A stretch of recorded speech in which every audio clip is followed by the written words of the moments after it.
We're going to start to close the book on obviously a big victory Sunday over the Pittsburgh Steelers at home. Start to look at where this roster is. Obviously some injuries, a couple changes here coming for the Browns. Denver Broncos Sunday. Pete Smith from the OBR in for the ride. Your latest Locked On Browns starts now.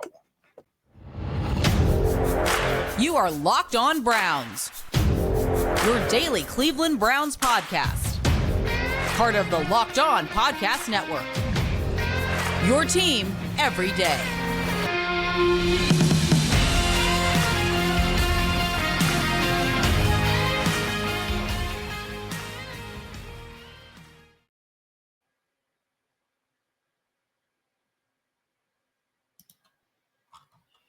Welcome back, my friends, to the show that never ends, your daily delivery of all things Dog Pound LGB on the LOB, the Locked On Browns podcast, brought to you by the Locked On Podcast Network. Your team every day. Your host, Jeff Lloyd. We are joined by the OBR's Pete Smith today. I'm going to close the book a little bit on Pittsburgh Steelers week, talk a little DTR. Obviously, it is the Browns losing a player on defense of Rodney McLeod, pretty integral player. Some thoughts on what the Browns maybe are going to do to combat that loss. And what's the toughest game schedule left on the Cleveland Browns schedule here in 2023. This episode is brought to you by Gametime. Download the Gametime app, create an account, and use the code LOCKEDONNFL for $20 off your first purchase. Last minute tickets, lowest price, guaranteed. As I said, Pete Smith in from the OBR, and we're going to get to it here in segment 2. Some changes coming on the defensive side of the ball. I guess everybody's going to want our thoughts on a certain linebacker. Maybe we can squeeze that in as well. But Pete, you saw a much different version of DTR on Sunday. You certainly saw a much more different version offensive game plan. I know you and I have had plenty of talks in the past about the Browns and stand-up edge rushers, odd fronts, the Pittsburgh Steelers, Baltimore Ravens. These are certainly issues that the Coach Stefanski offense has had in his tenure here. Obviously made it a focal point to not let that be an issue on Sunday against the young quarterback in DTR. Quick to get the ball out. And look, drops certainly didn't help. Absolute clutch when it mattered, 4 for 4 on the final drive, notwithstanding the clock kill play, of course. But Pete, you have to go ahead. I mean, you have to look ahead. Look, everybody knows Deshaun out of surgery today. All the reports are good. So that's the latest on that. But for the foreseeable future, as far as 2023 concerned, Joe Flacco or not, this is DTR's team. Yes. And, the goal here is to see him get better each week. I mean, it's interesting because you've heard Browns players literally really talk about this. I think Joe Bitonio went on about how part of the reason they're able to sort of compartmentalize and move on quickly is that Kevin Stefanski literally talks about it in terms of what do we have to do this week to get to 1-0, and as opposed to thinking about how many games we have to win and having to do it with the rookie quarterback and all these things, and what do they have to do this week. DTR has to get a little better, and he missed some layups in the game. Certainly there were guys who dropped balls that didn't help. And they've got to sort of build up the things he can do. Now, some of that had to do with the fact that the Browns had a very condensed playbook by the virtue of the fact that they were very cognizant of the fact that Alex Highsmith and TJ Watt were playing against Jaron Christian and a rotation of James Hudson III and DeJuan Jones. And I think early in the game, you saw some things where they did a really good job of putting those two guys in conflict to create some plays. But it just seemed to shrink down more and more as the game went on. The Steelers did a better job of handling line of scrimmage, and it really shrunk. Now, if you can have a healthy DeJuan Jones, and you'd like to think he's close, given the fact that he was able to at least play those snaps, that allows potentially to just be able to roll out a little bit to your right and maybe create some plays with your legs, or at least attack defenses from a different angle as a passer. Those things could help DTR quite a bit. And just playing the game. I mean, experience is always a big deal. And obviously he played a ton in college, which is helping him now. But you like to see the fact that he basically had melted down in the second half, then sort of rallied enough on that last drive. He found his composure, hit a couple big throws, and they won the game. And I hope that, one, helps his confidence, but also gives him just a very clear look at what worked and what didn't work, and just continuing to get better at those things. Because there were plays there to be had that they weren't hitting. And I think as he gets going more and more, he's going to get better. He's going to get a better feel for his receivers, and his receivers are going to get a better feel for him. Keep in mind, this kid has a gun in terms of an arm. He threw harder than anyone at the combine in a class with CJ Stroud, with Anthony Richardson, with giant humans that are just all muscled up, and DTR threw as hard as any of them, and he doesn't have a whole lot of touch yet. So it's definitely an adjustment. It's not an excuse. Guys got to catch the ball when it's thrown there, but it is something to see sort of, I think, get better as everybody gets accustomed to each other. And I actually remember, Pete, because we actually talked about it after those workouts at the combine, and obviously DTR was in the same group with Anthony Richardson, with CJ Stroud. All eyes were certainly on Anthony Richardson. CJ Stroud by far lit up the workout, absolutely phenomenal. And both of us, you and I both came away with the takeaway that, DTR looked better, didn't believe it was going to change anything. We knew Anthony Richardson was going to get drafted higher. But also the thing, and, when he's out there, his first start against the Ravens, obviously very, no success, obviously. Now you get in here and you win this one. You've got to learn, look, it's your nature to say, I got to get this ball out. I got it out quickly. I got to fire it hard. You don't know what you don't know. And, obviously building blocks, getting a victory like this, now we maybe starts to understand, hey, I can use the changeup throw here. I don't have to go max velocity on this throw here. But you're not going to learn that by watching film. You're not going to learn that in practice against your own guys where you're supposed to look good anyway. You're only going to learn it by going out there and competing against NFL competition. I do think practice helps. I do think you can develop the tools, the different throws you need in situations in practice. Now, granted, it's obviously nowhere near what it's like to do it on Sundays.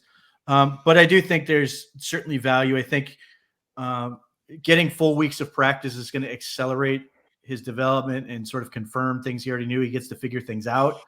That stuff is valuable. Having said that, you would love to be able to go, hey, let's air it out a little bit against the Broncos. And you're like, there's Patrick Surtain, there's Jaquan McMillan, there's Justin Simmons. You're like, oh, crap. And the good news is that this should be a week, at least if you base it on trends, the Browns should have a lot of success running the football. That in itself may open up some opportunities and potentially open up some shots down the field, because that is something that DTR needs to be able to do. Now, he needs to do it in a way. We've said this about every quarterback that's played with Kevin Stefanski, though. We've always talked about trying to get vertical with Coach Stefanski's offense. Well, you look at the best example I can think of is a situation that could have been different. PJ Walker airmailing that arm punt against the Seattle Seahawks. When you look back, you're sitting there go, oh, he took a shot and it was a punt and they got the ball at like the 3 or whatever it was. You go back on the tape and you're like, oh no, Amari Cooper was wide open. He just missed him. If DTR can hit that throw, that is a huge upgrade that didn't take a whole lot of, it wasn't like drawing something up. It wasn't expecting him to perform miracles. It was an open throw that you need your guy to be able to make. If he makes that throw, that probably changes the tenor of that game and maybe they win it. Even though obviously, the 3rd and 3 call is still the thing that hangs from that game. Nevertheless, so I do think there's ways they can do it. Obviously, DTR had no problem trying to throw up YOLO balls against the Ravens. He clearly has the ability to do that. That's something that he's always been willing to do in college. I think it just came down to he had a very clear game plan against the Pittsburgh Steelers. And I think if they can open some things up and get him more comfortable, like you saw in the first half, him spread his wings a little bit, but once things got sort of bogged down in the second half, it got really constricted. I think there's a way for him to get better, but some of this just comes down to the simple things. Kevin Stefanski is not going to call plays he doesn't think are going to work. That means he has seen them work in practice, giving you indication that there's reason to call these plays. I think given the quick turnaround, they said, hey, we need to be able to do a very small combination of things to be successful. Ultimately, it was enough. They need more. Now they've got to slowly expand and work their way out. No question about it. And it was actually even funny because it almost seemed kind of like they kind of just neutered everything in the second half and hoped that the game was never going to get to 10-10. And then they went to the kid with about a minute and change and said, well, Go ahead, see what you can do. But luckily, DTR was able to, be the man of the hour, so to speak. We're going to get up here. We're going to talk a bit about the defensive side of the ball here. Your latest Locked On Browns. The OBR's Pete Smith in for the ride.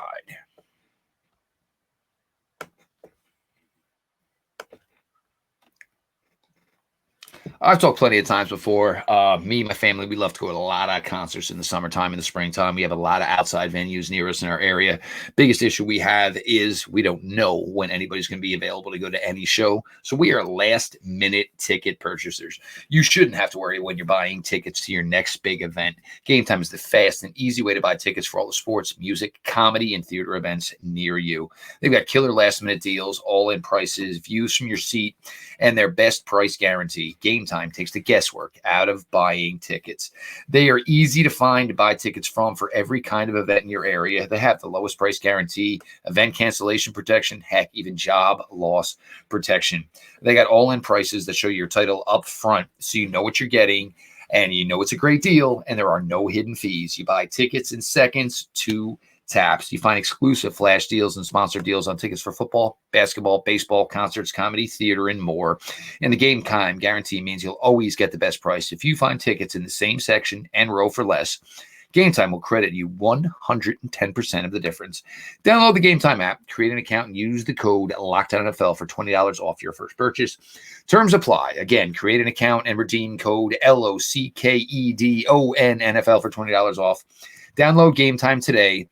Last minute tickets, lowest price guaranteed.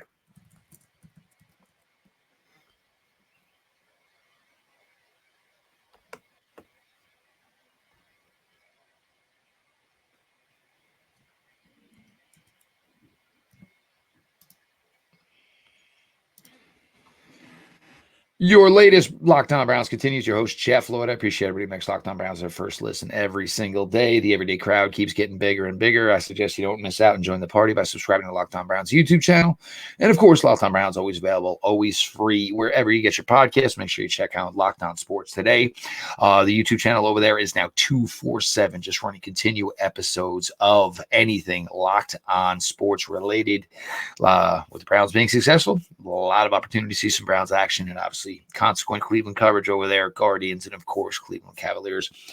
Pete, Rodney McLeod, and it's a pretty big loss. And I think this, and I said this yesterday, I think this is one thing that's probably going to get brushed over a lot this year, is there are a lot of quality guys doing good work on defense this year. So it feels like not everybody's getting maybe the dessert that they're due, their just dessert, so to speak, certainly with Miles and the pace that he's playing on right now. But here's a very versatile piece of this defense. And obviously this is, this was a Jim Schwartz, pick. This was a guy he had already known the abilities and what he could do for him in several avenues. So losing him is difficult. Hopefully Juan Thornhill is going to be able to make the start here this week, because that obviously would be a key piece to get back without Rodney McLeod. But this certainly changes some things. This team enjoyed playing 3 safeties. They enjoyed the luxury of rotating in and out safeties. How does this change? What's the idea here? Yeah, losing Rodney McLeod is difficult because he was a guy who could play all 3 safety spots in the Browns defense, and that is valuable. And yes, he's theoretically the 3rd safety, but he's on the field quite a bit for what they want to do. And even though they had lost one or been without Juan Thornhill, you didn't notice. Yep. That's why he's valuable. That's why they brought him in. So that's a big loss. And obviously, it's still a question mark. Is Juan Thornhill going to be back? Because if not, you're suddenly going down to Ronnie Hickman playing major snaps as a undrafted rookie. And granted, he's been in the league a while, given the fact that we're 10 games into this, but he's played some snaps. But that's a big ask. So losing that level of depth certainly doesn't help you. Certainly puts you in an awkward position. So hopefully Thornhill is back and they can keep him healthy for the long stretch. But calf injuries are weird. They can stick around a while. So that puts them potentially in a lurch in a situation where the Browns are playing with thin margins right now. No doubt about it. And now Anthony Walker, and look, we'll address it because it's a hot topic today, and I'm sure everybody wants to hear. Anthony Walker, it was described as week to week. Denver isn't the easiest place to come back from Any type of muscle injury, obviously, altitude, all of those things doesn't help with circulation, which is certainly something to consider with Juan Thornhill and Anthony Walker this week. And Pete, this was a guy we've always loved. We always had a lot of affection for the play of Darius Leonard. Obviously, nobody's going to claim him on waivers. So anybody who thinks that route is going to happen, it's not, unfortunately, for Darius Leonard. A lot of money is going to be left, essentially on the table, so to speak, or the Colts are going to eat most of it, rather, as well. But it is an intriguing name. And normally, Pete, when we talk about these intriguing names, the first thing is, well, he's already, and that's not really the case with Darius Leonard. He's only 28 years old. Back injuries are awful. It's one of those things, you have back surgery, something you have a lifetime relationship with doctors and everything else. And it's not one surgery, it's two, and it's three, and it's therapy, and it's chiropractor appointments, and it's going through the whole gamut, once every couple of years, of course. So, I mean, he was at one point like in the conversation for Defensive Player of the Year, where he had a bunch of impact plays, and now he's sort of just a shell of himself, which is sad because he's a great human being that can help a team. Now, he's almost certainly going to pass through waivers, and then he'll pick where he wants to go. I don't assume that he'll pick the Browns. It's not impossible. He has a ton of Eagles lost Nakobe Dean. That could be a team that's going to come calling. The Pittsburgh Steelers desperately need linebackers. The Kansas City Chiefs always make moves late in the season. He's got a former guy that he's really close with the Chicago Bears, which could be more than just a finish out the year type of gig. There's going to be a lot of options on his plate. So, I mean, he has a lot of affection for Anthony Walker, but, if there's apparently anybody who's ever met Anthony Walker's got a lot of affection for Anthony Walker, so there's a lot of competition there. If a lot of it depends on what he wants. Does he want to play? If he wants to play, the Browns are not the fastest way to get there. If he's sort of looking for, a good fit on sort of a minimum deal where he can sort of find a role or a niche that allows him to play sort of like a role similar to what Deion Jones had for the Browns, then maybe. But I think ultimately it's more likely he'll end up in one of the places you mentioned. And look, look, I just don't see how it works here. And even you tell me, Anthony Walker can't play this week. I'd like to see Diabate get some snaps. I'd like to see Tony Fields get some snaps. But here's the other thing. Those guys all play specials. You're going to bring in a guy who's struggling with his health and back at 28 years old. And ideally for the Browns, look, you're not a starting linebacker here. How are you on punt team? Because that's something the Browns would need if he's going to come here and take the place of one of these guys that we're talking about. It's, not being cruel, but, and it's weird to say, wow, this Browns defense is really good. They don't really maybe have room for a guy that was a former couple-of-year All-Pro in contention for Defensive Player of the Year. But things change, and they obviously changed rather quickly for the Cleveland Browns. We'll see the way the Darius Leonard thing plays out. And again, could be similar to the way it was last week with Joe Flacco, where Darius Leonard maybe takes a visit or two, but there's going to be no opportunity for him to play this weekend for an NFL team. So you might not actually hear where Darius Leonard goes to till after Sunday. Going to close it out here, get to segment 3, Locked On Browns. Pete Smith from the OBR is here. Everybody stick around.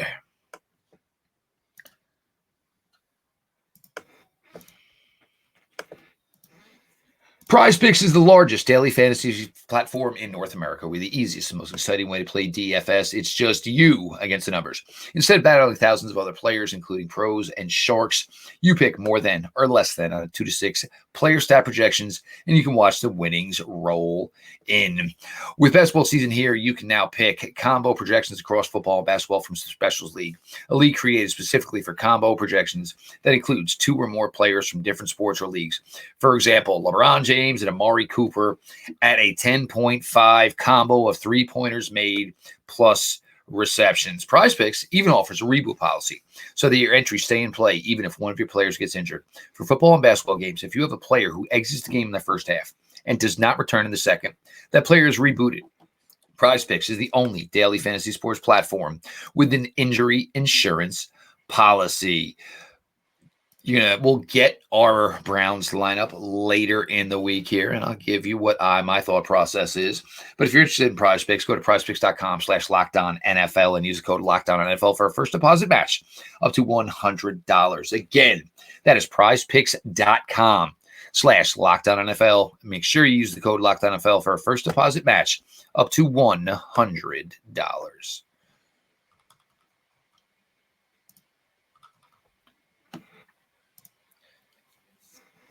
Segment 3 here, Locked On Browns. Closing it out, your host, Jeff Lloyd. Of course, the OBR's Pete Smith is here. Appreciate everybody who makes Locked On Browns their first listen every single day. For your second listen, check out Locked On Sports Today, 24/7 streaming of everything we've got to offer here from the Locked On Podcast Network.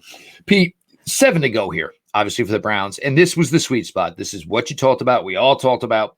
Get through the tough beginning slate, get through that second round of playoff divisional games, and now you have at Denver, which all of a sudden looks a little bit maybe more difficult, at the Rams, home for Jacksonville, home for the Bears, trip back to Houston, and C.J. Stroud has just been absolutely phenomenal, home for the New York Jets. You close it out at Cincinnati, whole different ball game, obviously, with that Bengal game now. Number 1, some thoughts here on Denver. Number 2, Pete, what's the toughest one left of these 7? So Denver, their defense is playing better. Their run game is not great. Our run defense is not great, but they run the ball well, which is a little bit troubling for what the Browns are doing right now. They're really good against the pass. And Russell Wilson is playing better. He's not playing great, but he's playing better. The Russell Wilson thing is he's playing better. He's not prime Russell Wilson. And so that's the issue I have is, it's okay that he's better, but this guy is, and it's funny, nobody brings up the money he's making, but go ahead. So they have enough things on their team, and the fact it's a road game, and the Browns have been playing sort of an exhausting stretch of games just in how they play. There's a lot of factors that make this game potentially tricky. The one thing that's sort of interesting to me is the fact that Denver's kicker sucks. Will Lutz has been really bad. I can't help but wonder if that's going to be a factor in this game where, Dustin Hopkins has been really, really good. And, if Will Lutz continues to have sort of a weird year, then that becomes an advantage. But ultimately, I think Denver is a challenging opponent. Certainly having going with DTR and playing a secondary that has the capacity to punish him if he makes the wrong read or he's slow or whatever, that is potentially very tricky. If you're asking me the most difficult schedule team left on the schedule, it's Jacksonville. Jacksonville is not like a great team in a lot of ways. However, they have a decent enough defense where they've just got a lot of bodies up front, which gives me a little bit of pause. In terms of their ability to sort of change up how they want to do things. They've got a lot of bigger guys up front. If they can control the line of scrimmage, that could be a problem. They've got enough pass rush with good Josh Allen to he's back to cause problems, to make issues for them. And then offensively, Trevor Lawrence has been awful under pressure, which would automatically make you think, oh, well, the Browns should have a major advantage. And I do think that's the case. But they also have a running back that fits the mold of all the things the Browns have not dealt with well. If you're looking at Keaton Mitchell and then the Steelers running back, Jalen Warren, who just both of them ripped them up. I'm not excited to see Travis Etienne go against this defense. So that's a potential problem. They've got a lot of weapons. And then the other part about that is just how it works out.